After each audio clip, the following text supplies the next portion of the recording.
Jesus sempre andava em bando. Imagina de repente chegando na sua casa Jesus e os 12 e os 70. Geralmente Jesus andava com muita gente junto com eles. Agora Jesus chega de repente na casa de Lázaro. Não tinha celular, não tinha Facebook, não tinha telefone. Jesus chega na casa de Lázaro. E quando alguém vê Jesus chegando, a Bíblia diz que imediatamente Marta corre para a cozinha e começa a trabalhar. Ela começa a preparar uma ceia, começa a preparar um jantar. Talvez chame aqueles empregados, correm, olha, arruma a mesa, pega a melhor toalha, coloca as cadeiras, coloca os pratos de porcelana, vai buscar tudo que tem de melhor. Vamos fazer com zelo, porque Jesus está chegando na minha casa, porque Jesus está chegando aí. Estou vendo, é Jesus. Tem gente que quando vê muita gente chegando em casa, talvez ache ruim. Olha quanta gente chegando para comer, vamos fechar a porta e fazer de conta que não tem ninguém. Mas a Bíblia diz que Marta, ela servia com prazer, com alegria, ela fazia o melhor que ela podia, ela ia para a cozinha, talvez já mandou matar o frango lá no quintal que Jesus gostava, talvez já mandou buscar uma fruta para fazer um suco, talvez já mandou comprar refrigerante no bar, porque Jesus está chegando na minha casa, e eu tenho prazer em servir na casa, quando o Senhor Jesus está presente. Você está aqui nesta noite, você é servo de Deus, você serve, você ajuda o teu pastor, você cuida de carro, você limpa a igreja, você zela, ajuda no altar, toca, canta, louva a Deus, você faz parte do culto completo a Deus, que exige o serviço de Marta. Você é Marta, você trabalha, você faz com zelo. A Bíblia diz que ou melhor, há um ditado que diz que quem vive para servir, serve para viver. Por isso é que você serve para viver, porque você serve na casa do Deus vivo. Diga comigo, primeiro requisito para o culto completo, o serviço de Marta. Diga, eu faço parte, eu sirvo na casa de Deus. Aleluia, querido. Quando a gente trabalha, irmãos, quando a gente trabalha para a obra do Senhor, o Senhor da obra trabalha para nós. A Bíblia diz, um dia os discípulos chegaram e perguntaram, mestre, nós deixamos tudo por amor de ti, casa, pai, mãe, emprego, filhos. Muitos de vocês deixam muitas coisas para servir na casa de Deus. Deixa em casa o trabalho, deixa alguém doente às vezes, sai mais cedo, né? Durante o dia você pode ser pedreiro, pode ser servente de pedreiro, pode ser eletricista, encanador, trabalha na empresa, mas quando você coloca o seu uniforme, quando você pega o azulzinho e coloca lá, quando você põe a sua gravata, ou o seu broche de lapela, é a autoridade do Senhor que está sobre a tua vida. Não é mais o pedreiro, não é mais o eletricista, não é mais o desempregado, o encanador, o advogado, o médico, o engenheiro. É um servo que está vindo para a casa do Senhor, e o inferno treme, porque sabe que você está revestido da autoridade do Senhor nosso Deus. Diga comigo, primeiro requisito para o culto completo, serviço de Marta. Mas não basta o serviço de Marta, tem que ter o serviço, mas tem que ter mais. A Bíblia diz que enquanto Marta trabalhava preparando a ceia, Maria chega com um vaso de perfume caríssimo. Aquele perfume custava o trabalho de um homem por um ano. Vamos falar de um salário mínimo, R$600, vezes 12 meses, R$7.200, se fosse o salário mínimo. Era o trabalho de um homem, era a poupança que ela tinha, era uma reserva que ela tinha, era um perfume caríssimo, era um unguento valiosíssimo, que Maria tinha guardado. Mas quando ela vê Jesus chegar, meu querido, ela pega o melhor que ela tem, e ela vai até onde está Jesus, e ela adora e oferta ao Senhor. Marta está servindo, Maria está adorando e ofertando a Deus. O culto completo tem que ter oferta. Tem gente que acha ruim de tirar oferta em reunião de diáconos, essas coisas. Reunião não precisa ter oferta, mas culto tem que ter oferta. Vocês sabiam disso, irmãos? Não existe culto sem oferta. O Senhor Deus disse lá no Velho Testamento, ninguém apareça diante de mim de mãos vazias. Ninguém apareça diante de mim de mãos vazias. Nós estamos na presença do Senhor. Enquanto Marta está lá trabalhando na cozinha, Maria vem e adora. E a Bíblia diz que o cheiro daquele perfume, o cheiro suave, toma conta de toda a casa. Toda a casa é contaminada quando você oferta e adora ao Senhor. Adoração é diferente de cantar, irmãos. Tem gente que não sabe cantar, mas adora maravilhosamente. Tem gente que canta muito bem, mas não adora a Deus com a sua voz. Adorar é uma coisa, né? Hoje eu vi aqui os nossos irmãos cantando e adorando, né? Hoje eu estou vendo o povo de Deus cantando e adorando. Você pode ser muito desafinado, mas quando você louva, você está adorando ao Senhor. E olha, a Bíblia não diz que o Pai procura grandes pregadores, a Bíblia não diz que o Pai procura grandes sábios, grandes advogados, a Bíblia diz que o Pai procura adoradores, que o adorem em espírito e em verdade. Você é um adorador, o Pai está te procurando e te achou nesta noite para abençoar a tua vida. Se você quer abençoar, ser abençoado, glorifica o nome do Senhor, levante a mão e diga aleluia. Ole calamara shurianda lamaia. O Pai procura verdadeiros adoradores que o adorem em espírito e em verdade.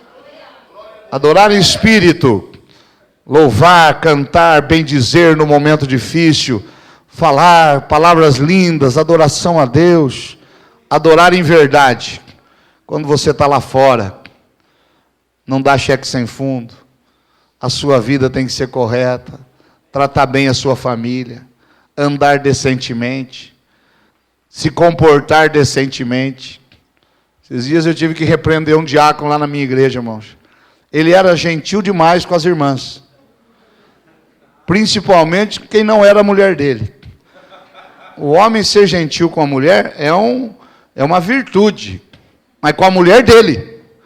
Tem gente que é muito gentil com a mulher dos outros, com a dele é um cavalo, mas com a dos outros, ô minha querida, vem aqui, senta aqui, a irmã está bem, como é que você está? Dá um abraço, né? Quando você fala, dá um abraço, ele saía abraçando todas as irmãs, menos a dele. Adorar em espírito, irmãos, é adorar quando ninguém vê. Ninguém te vê adorando em espírito, só Deus. Mas em verdade, todo mundo vê. Porque se eu dou um cheque sem fundo lá fora, eu não estou adorando em verdade. Se eu estou dando mau testemunho, eu não estou adorando em verdade. Se eu não trato bem a minha família, eu não estou adorando em verdade. Por isso Jesus diz que o Pai procura adoradores que o adorem em espírito, mas também que o adorem em verdade. Quem está entendendo aí, diga amém. Então, meu querido, se você está adorando em espírito, também adore o Senhor em verdade. Enquanto Marta trabalha, Maria está ofertando a Deus. Ela pega a sua oferta, o melhor que ela tem. Eu tenho um compromisso com Deus, irmãos. Eu sempre oferto o melhor que eu tenho, né? Esses dias entrei num culto, eu tinha uma nota de R$2 e uma nota de 100. Já era o terceiro culto do dia. Só sobrou os. Falei, Jesus amado, eu vou dar de 2. O pai falou, opa, você tem um pacto comigo, de sempre dar o melhor que você tem, né? Tem gente que fica escolhendo a nota no bolso, né? E conhece pelo tato, né? Essa aqui é de 2, essa é de 5, essa é de 10. E tirei errado, peguei a de 100, né? Não, agora, né? Adorar, meus queridos, é dar o melhor. Um dia Jesus entrou na igreja e ele se sentou na igreja. Onde Jesus se sentou na igreja? Que lugar que Jesus escolheu para sentar na igreja? No púlpito? Na galeria? Né? No altar, junto com os músicos? Lá no meio do povo? A Bíblia diz que Jesus se senta na frente do gasofilácio, do lugar da oferta. E ele observa aqueles que ofertam na igreja. E entra um rico, preenche lá um cheque ouro do Banco do Brasil e deposita de oferta. Aí entra outro, bem vestido, pega alguns dólares e deposita no gasofilácio. E Jesus observando, junto com os apóstolos, daqui a pouco entra uma viúva.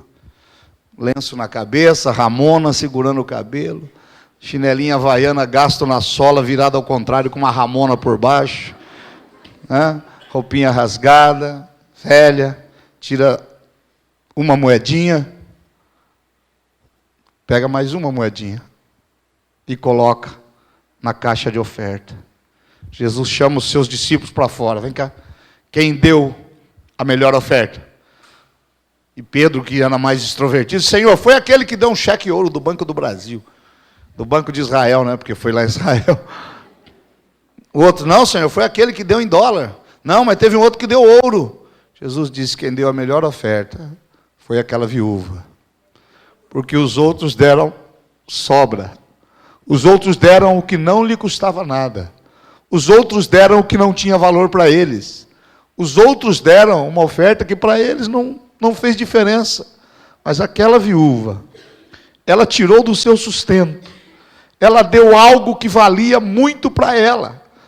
Quando eu ofertar a Deus, irmãos, qual é o valor da minha oferta?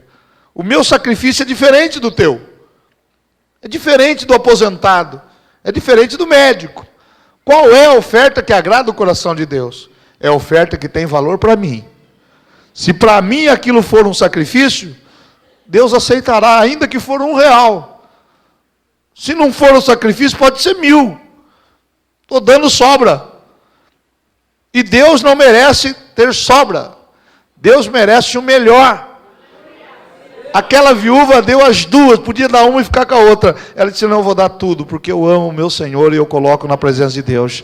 Quando você oferta o seu melhor, Deus abre a janela dos céus e te abençoa poderosamente. Quem entendeu isso, diga amém, Jesus. Diga comigo, o serviço de Marta. Adoração e oferta de Maria. Diga mais forte, adoração e oferta de Maria. Terceiro requisito para o culto completo. Tem que ter o serviço de Marta, adoração e oferta de Maria. Quem é que estava na mesa com Jesus? Aquele a quem Jesus ressuscitara. Querido, Lázaro, a partir daquela ressurreição, Lázaro era o missionário mais convidado em toda Israel para testemunhar, fazia campanha de 5 dias, de 3 dias, de 4 dias. Lázaro ministrava a unção da ressurreição. Lázaro vendia um túmulozinho de lembrança. Lázaro era aquele missionário poderoso. Todo mundo queria ouvir Lázaro. Se Lázaro tivesse aqui, entrasse, eu já passava o microfone. Lázaro, vem cá, conta para nós, você passou 4 dias do outro lado, como é que é?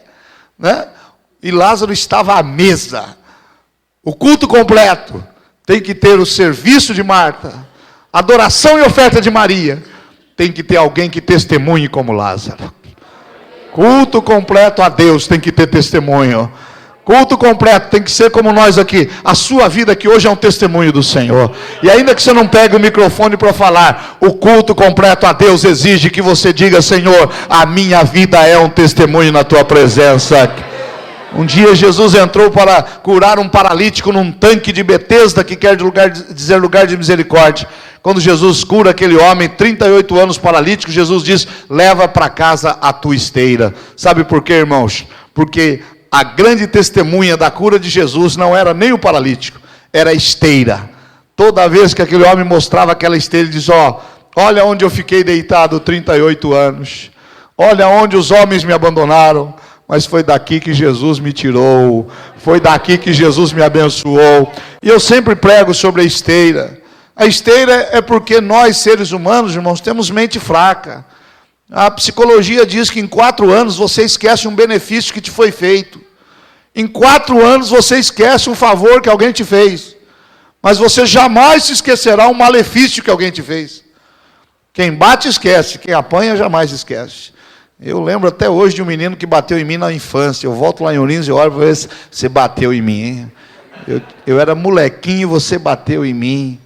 O ser humano esquece.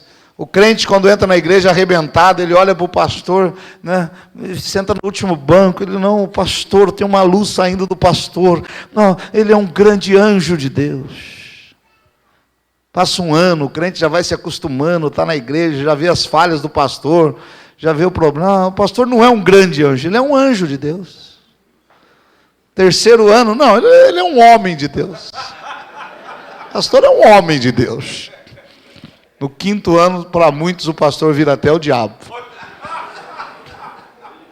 E já muda até de igreja falando mal do pastor. Eu sou melhor que o pastor, eu prego melhor que ele, eu oro mais que ele, eu sou melhor. Pastor, o senhor precisa orar mais, viu, pastor? O senhor precisa, viu, pastor, ver a escola dominical, viu? O senhor precisa levantar mais cedo, o senhor precisa não sei o quê. Mas quando entrou na igreja, tudo cheio de carrapicho, tudo cheio de lepra, tudo cheio de sarna, tudo cheio de problema, ele era um grande anjo de Deus. Por isso Jesus cura o homem e diz: leva para tua casa a tua esteira. Porque você vai prosperar depois que você encontrar Jesus. Você vai crescer na vida, você vai comprar carro, você vai casar, você vai ter filhos, você vai ter uma boa casa, você vai dormir bem, você vai comer bem. E pode ser que um dia você se esqueça de onde foi que Jesus te tirou. Mas quando você olha para a tua esteira, você se lembra que se não fosse por Ele, você ainda estaria lá. Mas você um dia encontrou Jesus e Ele mandou você andar. Ele mandou você ficar de pé, caminhar e levar para casa a tua esteira. Leva a esteira.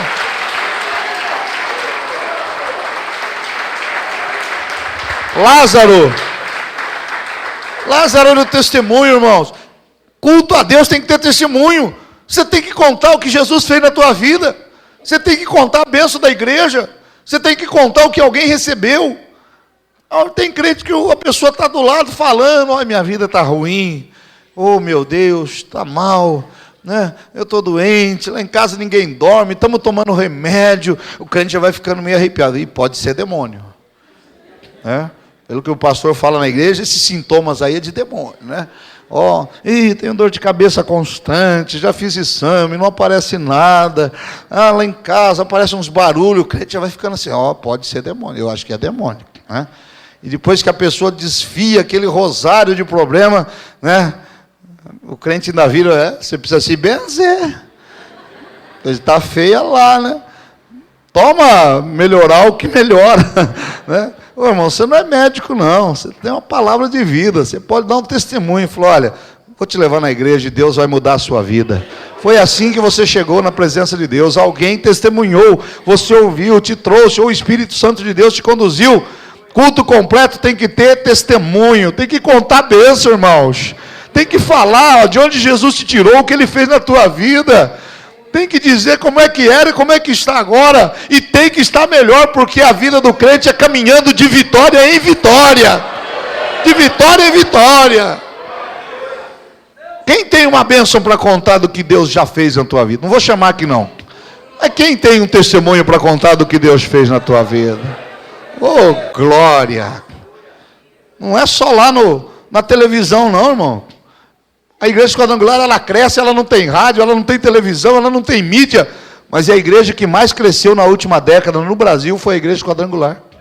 Nós crescemos, enquanto a média de crescimento da igreja evangélica foi 10%, nós crescemos 38,5%.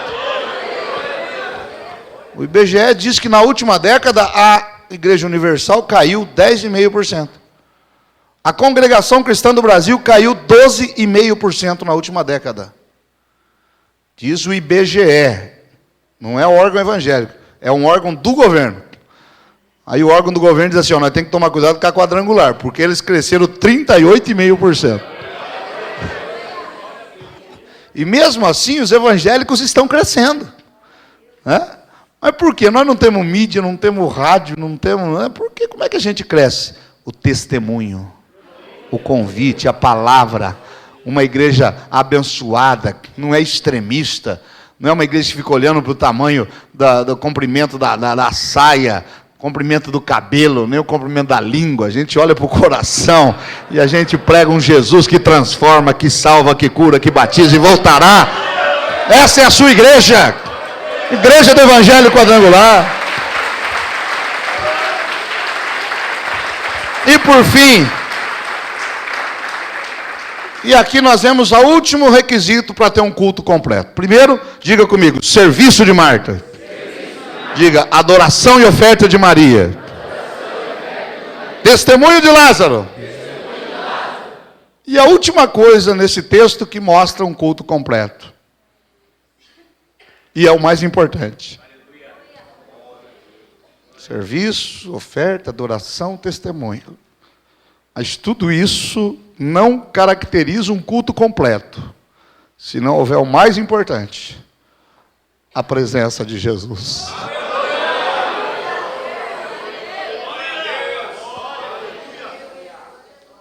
Jesus está aqui. Pastor, eu não estou vendo. E é assim mesmo, irmão. Tem dia que você não vai sentir o arrepio. Tem crente que ele só... Ai, Deus está aqui porque senti um arrepio que subiu aqui. Ai, Deus está aqui, pastor. Não, Deus está aqui porque eu vi um anjo. Atrás do senhor estava pregando, tinha um anjo enorme, loiro, olho verde, cabelos cacheados. A gente é racista até no anjo, né, irmão? Eu fui lá na África, eu fui em Angola, e o pastor que me recebeu falava assim: estamos recebendo um anjo aqui, e um anjo é um negrão bonito, a pele negra brilhando. Eu fui na Rússia esse dia, o anjo lá era russo. Falei com o presidente nacional da Quadrangular na Rússia. O anjo lá era russo, irmão. Eu já fui na Coreia. O anjo lá era japonês, irmão. Tinha um olho puxadinho. Aqui no Brasil a gente é racista até no anjo, né? Ah, eu sei que Deus está aqui porque eu vi um anjo. Era um loiro, bonito, cabelo de fogo, né? Tem gente que acha que Deus só está com ele se ele tiver um sinal externo, ou que ele terá dias que a gente vai dobrar o joelho. Você não vai sentir arrepio, você não vai sentir anjo, você não vai... Mas você tem que ter a convicção do Deus que você serve. E o culto exige isso.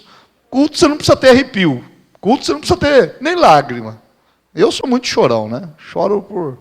né? Chorei até pelo Brasil quando levou o 7º gol. Eu choro muito. Chorei hoje quando a Argentina ganhou. Eu choro. Choro por qualquer coisa. Brincadeira, né? Não fico chorando por essas coisas, não. Mas eu sou chorando na presença de Deus. Eu choro. Mas eu sei que se eu não chorar, Deus estará aqui. E nós estaremos realizando um culto completo a Deus. O culto completo na tua vida. Você faz parte do culto completo. Você trabalha, você adora, com o seu trabalho está adorando. Você oferta a Deus o seu tempo, a sua oferta. E você sente a presença do Senhor Jesus na tua vida. A presença de Jesus é maravilhosa. A igreja precisa da presença de Jesus. Igreja que você entra e não tem a presença de Jesus, ela está fadada a morrer. Algumas igrejas têm a presença do pastor, têm a presença de muita gente, mas elas não têm a presença de Jesus.